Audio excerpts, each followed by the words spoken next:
Hello friends, welcome back to my channel. இன்றைக்கி நம்ம பார்க்க போகிற வீடியோ கர்ப்பிணிகள் பனங்கிழங்கு சாப்பிடலாமா சாப்பிடக்கூடாதுங்கிறதா இந்த வீடியோவில் நம்ம பார்க்க போகிறோம். ஒரு சிலர் சாப்பிட்லான்னு சொல்லுவாங்க, ஒரு சிலர் சாப்பிடக்கூடாது, நெஞ்சுக்கரிக்கும் இந்த மாதிரிலாம் சொல்லுவாங்க.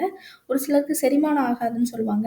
நார்மலாக கர்ப்ப காலத்தில் இதை சாப்பிடலாமா கூடாதா, யாரெல்லாம் சாப்பிடலாம், சாப்பிட்டா என்ன மாதிரியான நன்மைகள் கிடைக்குங்கிறதா இந்த வீடியோவில் நம்ம பார்க்க போகிறோம். வீடியோவை ஸ்கிப் பண்ணாமல் முழுசாக பாருங்கள், அப்போ தான் உங்களால் எல்லாத்தையும் தெரிஞ்சுக்க முடியும். நம்மளோட சேனலை முதல் முறையாக பார்க்குறவங்களா இருந்தீங்கன்னா சப்ஸ்கிரைப் பண்ணிட்டு பாருங்கள், அப்போ தான் நான் போடுற யூஸ்ஃபுல்லான வீடியோ உங்களுக்கு நோட்டிஃபிகேஷனாக வரும். நார்மலாக கர்ப்ப காலத்தில் பனங்கிழங்கு வந்து தாராளமாக எடுத்துக்கொள்ளலாம். அது மட்டும் இல்லாமல் பனங்கிழங்குல எக்கச்சக்கமான நியூட்ரிஷன்ஸ் வந்து ப்ரெசென்ட் ஆகிருக்கு. பனை மரத்தையே கற்பக விருட்சகம் தான் சொல்லுவாங்க. ஸோ பனைமரத்தை சார்ந்த பனங்கிழங்கு, நொங்கு, பதிநீர் பதிநீர் மட்டும் மேக்ஸிமம் எந்த இயற்கையாக கிடைக்கிறத நம்ம எடுத்துக்கொள்ளலாம். அதுவே இப்போ செயற்கையாக நிறைய ஆட் பண்ணி கொடுக்கும் பொழுது அதை தவிர்த்து கொள்வது ரொம்பவே நல்லது. நொங்கு நம்ம தாராளமாக எடுத்துக்கொள்ளலாம். அதே மாதிரி தான் பனங்கிழங்குலையும் பனங்கிழங்குல அதிகமான கால்சியம் வந்து ப்ரெசென்ட் ஆயிருக்கு. ஒரு குழந்தையோட முழு வளர்ச்சிக்கு ரொம்ப முக்கியமான 3 நியூட்ரிஷன் நம்ம பார்த்தோம்னா புரோட்டீன், கால்சியம், விட்டமின் சி. இது மட்டும் இல்லாமல் இரும்புச்சத்து. இதுதான் ரொம்ப ஒரு முக்கியமான 3 நியூட்ரிஷன்னு சொல்லலாம். இந்த கால்சியம் வந்து குழந்தையோட எலும்புகள் வளர்ச்சிக்கு, குழந்தையோட பற்கள் வளர்ச்சிக்கு, குழந்தையோட திசுக்கள் எல்லா வளர்ச்சிக்கும் இந்த பனங்கிழங்குல இருக்கிற கால்சியம் வந்து ரொம்பவே ஹெல்ப் பண்ணும். அது மட்டும் இல்லாமல் இதில் கிளைசமிக் இண்டெக்ஸ்ன்னு சொல்லுவாங்க. நம்ம ரத்தத்தில் இருக்கிற குளுக்கோஸோட லெவலை வந்து கண்ட்ரோல் பண்ணுறது. நம்ம பனங்கிழங்கு நம்ம சாப்பிடும்போது நம்மளுக்கு அந்த பசிக்கிற தன்மை வந்து கம்மியாகும். செரிமானம், அதாவது நம்ம ரத்தத்தில் இருக்கிற குளுக்கோஸோட லெவலை வந்து கண்ட்ரோல் பண்ணும். பசிக்கிற தன்மையை கண்ட்ரோல் பண்ணும் பொழுது குளுக்கோஸோட லெவலும் வந்து கண்ட்ரோல் ஆகும். ஸோ பனங்கிழங்கு நம்ம எடுத்துக்கொள்ளும் பொழுது அதாவது ரத்தத்தில் இருக்கிற சர்க்கரையோட அளவை வந்து குளுக்கோஸோட அளவை வந்து கம்மி பண்ணுன்னு சொல்லியிருக்காங்க.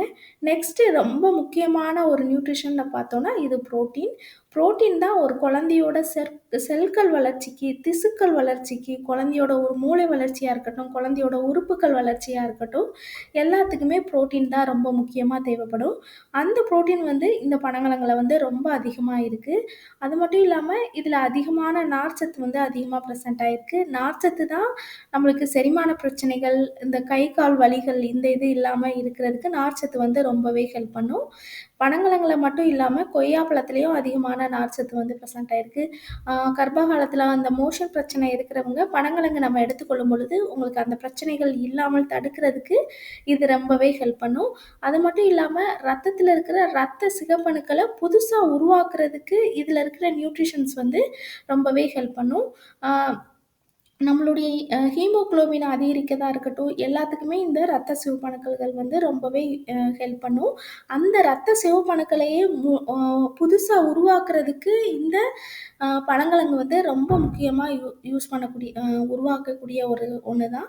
ஸோ கண்டிப்பா சீசனல் இதுன்னு கூட சொல்லலாம். எல்லா நேரங்கள்லயும் கிடைக்கலாம். சீசன் நேரத்தில கொஞ்சம் கம்மியான ப்ரைஸில் வந்து கிடைக்கலாம். இந்த நேரத்தை கண்டிப்பாக கர்ப்பிணிகள் வந்து தாராளமாக எடுத்துக்கொள்ளலாம். நல்லா உப்பு போட்டு, கொஞ்சமாக மஞ்சள், கொஞ்சமாக தேவையான அளவு உப்பு, ஒரு சிலர் உப்பு போடாமல் கூட வேக வைப்பாங்க. போட்டு நல்லா வேக வச்சுட்டு அந்த பனங்கிழங்க நம்ம சாப்பிடும் பொழுது உங்களுக்கு மட்டும் இல்லாமல் உங்கள் குழந்தைக்கும் இம்யூனிட்டியோட லெவலும் வந்து இன்க்ரீஸ் பண்ணும். இதில் அதிகமான ஆன்டி ஆக்சிடென்ட்ஸ் வந்து ப்ரெசென்ட் ஆகிருக்கு. இம்யூனிட்டியோட லெவல் அதிகரிக்கும் பொழுது உங்களுக்கு மட்டும் இல்லாமல் குழந்தைக்கும் அதிகரிக்கும். காய்ச்சல், சளி, இருமல் இந்த மாதிரியான பிரச்சனைகள் வந்து உருவாகாமல் தடுக்கிறதுக்கு இது ரொம்பவே ஹெல்ப் பண்ணும். நெக்ஸ்ட் நம்ம பார்த்தோம்னா, நார்மலா பனங்கிழங்குல ஒமேகா 3யும் அதிகமா ப்ரெசென்ட் ஆயிருக்கு. ஒரு ஒமேகா 3 வந்து ரொம்பவே, அதுவும் கர்ப்ப காலத்தில ரொம்ப ஒரு முக்கியமான ஒரு நியூட்ரிஷன் கூட சொல்லலாம்.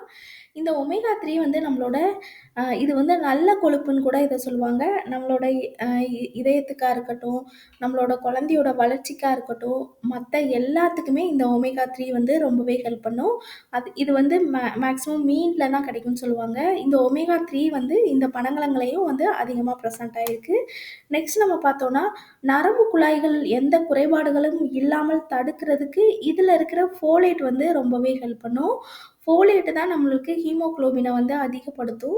ஸோ அதையும் இந்த பனங்கிழங்குல வந்து அதிகமா ப்ரெசென்ட் ஆயிருக்கு. ஸோ கர்ப்பிணிகள் வந்து தாராளமா எடுத்துக்கொள்ளலாம். ரொம்ப கம்மியான அளவு எடுத்துக்கொள்றது.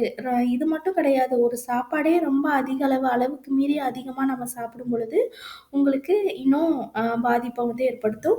கம்மியான அளவு எடுத்துக்கொள்றதுனால எந்த பாதிப்பும் கிடையாது. ஓகே ஃப்ரெண்ட்ஸ், இந்த வீடியோ உங்களுக்கு ரொம்பவே யூஸ்ஃபுல்லா இருக்கும்னு நெனைக்கிறேன். இந்த வீடியோ பிடிச்சிருந்ததுன்னா லைக் பண்ணுங்க, ஷேர் பண்ணுங்க, கமெண்ட் பண்ணுங்க. மறக்காம சப்ஸ்கிரைப் பண்ணி